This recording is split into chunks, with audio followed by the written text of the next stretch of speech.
안녕하세요, 유리진입니다. 오늘도 특별한 게스트를 모셨는데요. 너무너무 제가 모시고 싶었던 김영광 행정사님입니다. 자기소개 한번 부탁드릴게요. 예, 안녕하십니까. 서울시 영등포구 행정동으로는 대림동, 그 다음에 역세권으로는 신도림역 근처 10분 거리에 비상행정사 사무소라는 사무소를 2년이 좀 채 안 되게 운영하고 있는 김연광이라고 합니다. 저는 협회에서 이른바 기업행정이라고 하는 것 또는 행정절차라고 하는 것에 관한 연수원 교수도 하고 있고요. 그 다음에 하나 더 덧붙인다면 옆에 계신 박용진 행정사님과 나름대로 절친이고 싶은 그런 마음을 갖고 있는 사람이다. 이렇게 저를 소개하고 싶습니다.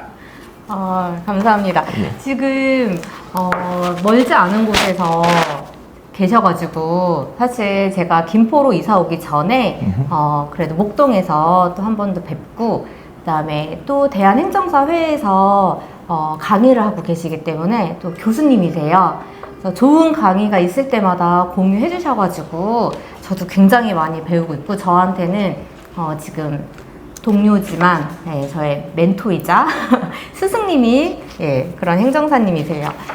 저희 이제 첫 번째 질문이에요. 행정사님은 만약에 다른 분들이 행정사가 뭐 하는 직업이냐 질문을 하게 되면 뭐라고 대답을 해주세요? 일단 가장 손쉽게는 행정에 대한 일을 한다라고 말하겠지만 네. 그래도 그렇게 말하면 너무 멋없어 보여서 네. 나름대로 이런 질문을 받을 때마다 이른바 통역가다, 통역사다 이런 말을 좀 하는데요. 네. 그럼 이제 반문이 올 거 아니에요? 무슨 통역사냐? 그러면 굳이 얘기해서 이제 행정사는 다른 사자 붙은 문장 똑같이 네. 의뢰를 받으면 의뢰를 해결하니까 즉 의뢰인의 언어를 또는 의뢰인의 요구를 행정청 또는 행정기관에 이해할 수 있는 언어로 바꿔주는 사람. 그래서 저는 통역사다 이렇게 생각하고 있습니다. 어떻게 보면은 저희가 행정 절차 법도 들어가고 행정법도 들어가니까 용어 자체가 전문 용어로 들어가면 일반인 분들이 봤을 때는 굉장히 좀 어려운 단어로 들어가 있다 보니 그런 거를 저희가 쉽게 대신 통역을 해서 서류를 작성을 해주고 작성 대행도 제출도 하는 그런 걸 말씀해 주시는 것 같아요. 그렇죠? 그렇습니다. 가장 저도 지금 일을 한 지는 얼마 되진 않았지만 저희가 대리권이 있는 게 인허가잖아요. 근데 인허가가 일반인 분들한테는 가장 어려운 일 중에 하나가 아닌가. 왜냐면은 행정기관에서는 어느 정도의 절차와 그 기본 법령이 있지만 결국은 그 행정기관에 재량행위가 좀 들어가다 보니 최대한 증명할 수 있는 서류와 소명할 수 있는 내용들을 잘 작성을 해서 인허가를 대신 신청을 해주는 업무가 가장 조금 어려우면서 저희가 도와드릴 수 있는 업무지 않나 싶거든요. 예. 어떠세요? 전문으로 하고 계시니까. 전문으로 한다고까지 저를 포장하기엔 좀 부끄럽습니다만 분명한 점은 앞서 이미 언급하신 대로 행정사법이라고 하는 법령에 이제 행정사가 무엇을 하는지를 알려주는 법령 제2조의 제1항의 5호에 이른바 인가허가 면허를 얻기 위해서 행정청을 향해 신청 청구 신고를 할 경우에 행정사는 대리권을 수행할 수 있다 이렇게 돼 있잖아요. 그러니까 이 법령에 써져 있는 문자 그대로 축자적으로 생각한다면 그러한 인허가를 득하기 위한 과정에 행정사가 대리를 할 수 있는 아주 중요한 기능을 수행하는데 안타깝게도 그런 인가허가 면허 이런 것들은 나름대로 경쟁 원리가 작동하고 경쟁이라고 하는 건 이른바 승자와 패자가 나뉘는 게임이고 그러다 보면 그 승자를 만들어주기 위해서 우리가 일을 한다는 것이고 그러다 보면 패자가 되지 않기 위해서 나름대로 최선을 다해야 되지 않겠습니까? 그래서 아마 쉽지 않은 문제고 이렇게 승자와 패자를 가르는 이른바 솔로몬의 재판에서의 판관처럼 공무원들도 나름의 고심이 클 거라고 생각되고요. 그래서 어려운 일이 바로 인허가 또는 대리라고 하지 않을까 싶습니다. 그러면은 지금 행정사가 되시고 나서 지금 행정 절차 또는 기업 행정 업무를 주로 하고 계시는데 행정사 전에 혹시 어떤 일을 하셨는지. 일단은 행정사가 되고 싶어 하는 일을 했을 거라고 누구나 다 충분히 짐작할 수 있을 것 같은데요. 네. 그러니까 행정사라고 하는 게 뭔지에 대한 관심이 촉발되는 계기가 행정사가 되기 전에 있었겠죠. 그러니까 행정사를 만났거나 또는 네. 행정사가 하는 일을 비슷하게 해보려고 했거나 그런 데서 나름대로 뭔가 뭐 좀 어려운 단어를 쓴다면 거기서 느끼는 공허감, 행정사가 되면 이거 잘할 수 있을 텐데라고 하는 뭔가에 대한 계기가 한 갈증이나 있었구나. 욕구가 네. 있었을 거라고 충분히 짐작할 수 있을 것 같은데요. 네. 이게 뭐였냐면 이른바 만주 행정사, 뭐 가라 행정사라고 말할 만큼 네. 행정사들이 하시는 일들을 하는 이른바 컨설팅 업체에서 네. 일을 해봤어요. 아, 오래 일한 건 아니었지만 이른바 뭐 기업이든지 개인이든지 아까 말씀하신 뭔가 인가 허가 면허 이런 것들을 얻기 위해서 노력하시는 분들이 반드시 행정사에게만 도움을 받는 게 아니라 그 해당 분야의 전문가라고 하는 사람들 만나려고 하잖아요. 네. 그런 전문가가 되고 싶었고 전문가인 척 저를 포장했고 그러나 실제로는 일을 할 때마다 느꼈던 건 제가 역량을 가졌나는 중요하지만 역량 이전에 자격이 네, 있는가에 자격. 대한 네. 고민을 했고요. 그 자격을 갖고 싶어서 행정사가 돼야겠다라고 결심하게 됐습니다. 그럼 이미 행정사에 관련된 일을 하셨네요. 그렇죠. 우리 사실은 잘 네. 아시다시피 우리가 다 행정사인데 말만 행정사라는 타이틀을 안 갖고 있을 뿐이지 행정사의 죄송합니다. 행정사의 일을 하시는 분들 왕왕 보잖아요. 예, 뭐 죄송한 얘기인데 뭐 브로커라고 불리거나 뭐 에이전트라고 불리거나 명칭은 다양한데 네. 이른바 우리가 봤을 때 약간 눈꼴 시린 행정사 업무를 하고 있는 분들이 있는데 이제 그런 일을 실제로 했던 거고요. 웃기게 들리시겠지만 이른바 사파의 세계? 좀 음지의 세계에서 행정사 비슷한 일을 하다가 아 이렇게 하는 것보단 좀 떳떳하고 정정당당하게 행정사를 하고 싶다라고 하는 어떤 소망이 있었고 그 소망을 실현하기 위해서 불가피하게 시험 공부를 하지 않을 수밖에 없었고요. 다행히 운이 좋아서 시험에 합격해서 용진 대표님도 똑같지만 같은 시험 합격자로서 행정사가 된 거를 아주 기쁘게 생각하고 있습니다. 그러니까 수험 기간도 되게 좀 짧으신 편이셨더라고요. 동차하셨죠. 그거는 이제 뭐 되게 저는 운이 좋았다고 생각하는데요. 사실 우리 다 옆에 계신 용진 행정사님도 마찬가지지만 시험 공부 안 해본 사람 다 없잖아요. 작거나 크거나 상관없이 인생은 시험에 점철된 역사를 갖고 있는 게 우리 인간의 역사, 인간의 그 인생사니까. 그런데 이제 저 같은 경우에 재수도 해봤는데, 그러니까 대학 들어갈 때. 근데 행정사는 다행히 재수를 안 했던 건 되게 행복하고 운이 좋게도 그 행정사들이 되고 싶다고 하는 분들이 이용하는 가장 유명한 그 전문 학원이 네. 저의 거주지 근처에 있습니다. 그 직장과 거주지 네. 사이에 그 학원이 존재하고 있었기 때문에 너무나 행복하고 네. 또 제가 뭐 옆에 계신 이제 미인이신 이제 용진 대표님하고 비교한다면 약간 뭐 야수처럼 생겨도 상해 녀석이니까 상대적으로 더 건강했을 테고, 그러니까 힘이 더 좋았을 테고, 그러니까 물리적인 조건도 나쁘지 않았고 지리적인 조건도 나쁘지 않아서 그 당시에 직장을 좀 다니고 있었지만 저녁에 쓸데없이 딴 데 신경 쓰지 않고 좀 직장을 일찍 파하고 회사에서 집으로 가는 길에 학원을 꾸준히 다녔고, 그리고 1차 시험을 어떻게든 간신히 통과하고 나서는 누구나 다 그러셨겠지만 2차 시험에는 좀 전심전력을 했고요. 그래서 전 행정사 된 지 오래되지 않는데요. 2024년 한 해를 나름대로 충실히 써서 그 해 한 해만으로 합격을 할 수 있었던 하여튼 운이 극도로 좋았던 사람이었습니다. 직장 병행을 하시면서 동차를 하셨으면은 근데 여기서 정말 말하는 대단하신 것 같아요. 예, 네. 칭찬이 너무 과해서 좀 분수에 어긋난 것 같긴 하지만 직장이라고 해도 아까 말씀드린 것처럼 네, 네. 이런 컨설팅 업체이기 네, 때문에 네. 성과에 상응하는 수준의 돈벌이를 하는 거라 성과를 얻기를 약간 양보하거나 놓으셨구나.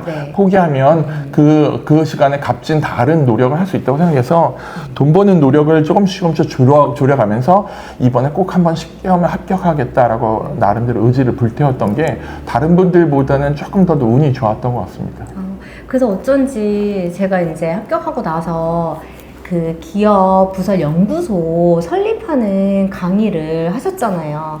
거기 이제 자료를 보면은 정말 세세하게 어느 사이트를 들어가서 어떻게 신청을 하는지, 그래서 12기에 합격을 하셨으면 저보다 1년 선배님이신데 와, 그 사이에 어떻게 벌써 이런 거를 다 아시고, 심지어 강의도 하셔서 정말 대단하시다. 그래서 그 1년 사이에 일을 굉장히 많이 하셨나. 아니면 행정사회에 빽이 있으신다. 바로 교수님이셔서 이런 생각도 했는데, 보니까 그 전에 이력이 굉장히 탄탄하시더라고요. 대학도 민족고대를 나오시고, 그다음에 또 대학원은 미국에서 나오셨더라고요. 그리고 이제 미국에서 이제 그러니까 그다음에 대학원에서 정치학을 좀 더 하려고 미국에 유학 갔다가 급선을 해가지고 네. 미국에서 결혼도 하고 아이도 낳고 이 직장 생활하는데 상대적으로 조금 더 미국 생활을 오래 할 수 있을 거라고 주변에서 권해주신 전공으로 갑자기 급선해서 이른바 인포메이션 스터디, 인포메이션 사이언스라고 하는 정보학을 했고요. 그리고 미국에서 조금 더 TMI로 저에 대해 소개를 하면 2004년에 유학을 갔다가 2021년까지 한 15년 넘게 미국에 있었는데 네. 꾸준히 있진 않고 중간에 네. 한국에 왔다 갔다 했고 제 배우자나 아이는 계속 있었는데 근데 코로나 시국이 됐을 때 돌아왔거든요. 네. 근데 뭐 경력이 탄탄하진 전혀 않고요. 뭐 과찬의 말씀인데 그래도 학교 때 배웠던 학교 때 뭐 존경하는 교수님한테 배웠던 그런 전공에서 그 일일이 디테일한 것들이 삶의 지표가 된 거는 아니고 사실은 그때 배웠던 방법론 아까 말씀드린 그 정치학이라고 하는 게 사실 알고 보면은 이른바 권력을 향해서 사람들이 욕구를 불태우는 전투에 가까운 건데 그것들이 어떤 식으로 인간의 내면 세계의 욕구가 인간이 살아가는 사회 속에서 어떻게 그 치환돼서 조금 좀 규칙의 사회를 어떻게 적용될 수 있는가. 우리 행정도 마찬가지로 생각하는데 행정을 향해서 우리의 니즈를 요구를 하는데 그 니즈대로 하면은 규칙이 없는 거고 막 흑자 도생의 막 다툼이 있잖아요. 근데 그거를 어느 정도는 법률과 제도로 맞춰서 신청을 하거나 규칙 안에서 이른바 경쟁을 하도록 만드는 것, 그것이 정치학에서도 중요하게 생각하는 거라 그게 저한테는 행정의 세계에서 좀 유용했고요. 또 정보라고 하는 거는 뭐 현재 우리 모두 다 정보의 홍수의 시대에 살고 있는데 네. 정보를 어떻게 다루느냐라고 하는 것들에 대한 기본적인 마인드 또는 접근법 이런 것들을 학창 시절, 대학원 시절에 배웠던 것이 지금도 도움이 됐고요. 그리고 마지막으로는 아까 처음에 얘기하셨던 건데 행정사가 된 지 얼마 안 됐는데 네. 행정사 협회나 이런 데서 교수라는 타이틀을 어떻게 얻게 됐냐. 그 아주 좋은 질문이신데 두 가지인데 첫째는 협회에다가 저 교수 되고 싶어요라고 얘기했겠죠, 당연히. 나 싫어요라고 손살이 치는 않았습니다. 그렇다고 그러면 협회에서 막 개업하거나 또는 입직한 지 얼마 안 됐는데 그 교수와서 이러진 않거든요. 협회도 나름대로 선발 원리가 있으니까. 그래서 협회에서 저한테 물어봤습니다. 당신 뭐 하던 사람이냐. 제가 이제 솔직히 말했죠. 저 사실은 오랫동안 나름대로 브로커를 했는데 이른바 이제 야매 또는 뭐 가라 또는 만주라고 불리우는 안 좋은 명칭의 행정사 비슷한 일을 했지만 이제 행정사가 정당하게 된 상황에서는 행정사를 위해서 또 행정사로서 떳떳하게 일을 하고 싶습니다라고 제 포부를 밝혔고 제 능력이 어느 정도 된다는 걸 증명했더니 제가 아까 말씀드린 대로 입직이라고 하거나 개업이라고 한지 불과 한두 달 만에 그럼 당신 교수라는 타이틀 한번 줘볼 테니까 아까 말씀하신 대로 뭐 연구소든지 뭐든지 간에 귀하가 하던 거 한번 신입이든지 동료 행정사들한테 좀 전파하고 알리는 데 기여하시오 라고 해서 아주 운 좋게 교수라는 타이틀을 지금 2년째 유지하고 있습니다. 제가 이게 지난주에 강의하셨던 자료거든요. 여기 보시면 이렇게 두껍잖아요. 그날 사실 실강을 들었어야 됐는데 일정이 있어가지고 못 듣고 이만큼 뽑아서 지금 주말에 공부를 하고 있으니까 정말 정보학을 전공을 하시는 분의 자료는 다르구나 라고 느껴지는 게 정말 보기 좋게 단계별로 이 절차법에 대해서 너무 잘 해놓으셨더라고요. 이거 진짜 저는 깜짝 놀랐어요. 이거 단순히 뭐 이의신청서, 뭐 서면 의견서 뭐 이런 거 작성해달라고 하면은 그냥 뭐 통지서, 사전 통지서나 뭐 처분 통지서가 있으면 그거에 맞춰가지고 그냥 법 찾아서 이렇게 작성을 하면 된다라는 그냥 단순한 서면 지금 작성에만 꽂혀 있는데 이거는 행정절차법이라는 이거를 왜 행정사 분들이 집중적으로 공부를 하고 그 다음에 행정심판도 있고 행정소송도 있는데 행정사들은 어쨌거나 행정소송의 대리는 안 되고 행정심판도 대리권은 없기 때문에 서면 작성까지만 가능하잖아. 근데 행정심판은 왜 거기까지 가기 전에 사전에 행정사가 개인이나 혹은 기업을 도와줄 수 있는지에 대한 정말 약간 사명의식까지도 이 안에 심어져 있더라고요. 그래서 그거에 대한 얘기를 잠깐 해볼 텐데 일단 행정사님은 주 업무가 뭐예요? 라고 여쭤봤을 때 기업 행정과 그 다음에 행정 절차 이렇게 행정 구제라고 표현을 하셨는데 여기에 이렇게 강의까지 하실 만큼 네, 저는 벌써 이제 인사이트를 받았지만 저희 이제 시청자분들한테 조금만 더 설명을 해주실 수 있으세요? 일단은 지금 현 업계나 또는 존경하는 여러 선배님들 또는 동료 행정사님들한테 저를 소개하거나 좀 제가 하는 일에 대해 설명할 때 아까 얘기했던 기업 인증과 행정 절차라고 얘기하는 게 좀 쉽긴 하겠지만 그래도 구태여 이제 앞으로의 미래에 제가 지향하는 바를 굳이 설명한다면 그냥 간단하게 기업 행정이라고 하나의 단어로 요약할 수 있다고 생각하고요. 그럼 기업 행정은 뭐냐라고 하면 물론 지금 현재 업계에서 행정사들이 수행하는 가장 많은 그 직무는 인증이나 인허가성 사무를 대리하거나 대행하는 사무인데 이걸 다시 기업 행정이라는 단어로만 다시 요약한다면 저는 기업 행정은 크게 세 가지 분야가 있다고 생각하거든요. 첫 번째는 획득하는 거, 그러니까 뭔가를 얻는 거고 두 번째는 그 얻는 걸 유지하는 거. 그래서 첫 번째가 획득이라면 두 번째가 유지나 관리고 마지막이 우리 보통 처분에서 수익적 처분과 침익적 처분이라고 말할 때 나오는 그 침익에 대한 거, 즉 불이익한 건데 그것들을 어떻게 침익적인 거나 불이익한 것들이 행정기관, 행정청으로부터 외부로부터 저희를 향해서 가해질 때 또는 고객을 향해 가해질 때 어떻게 방어하는가.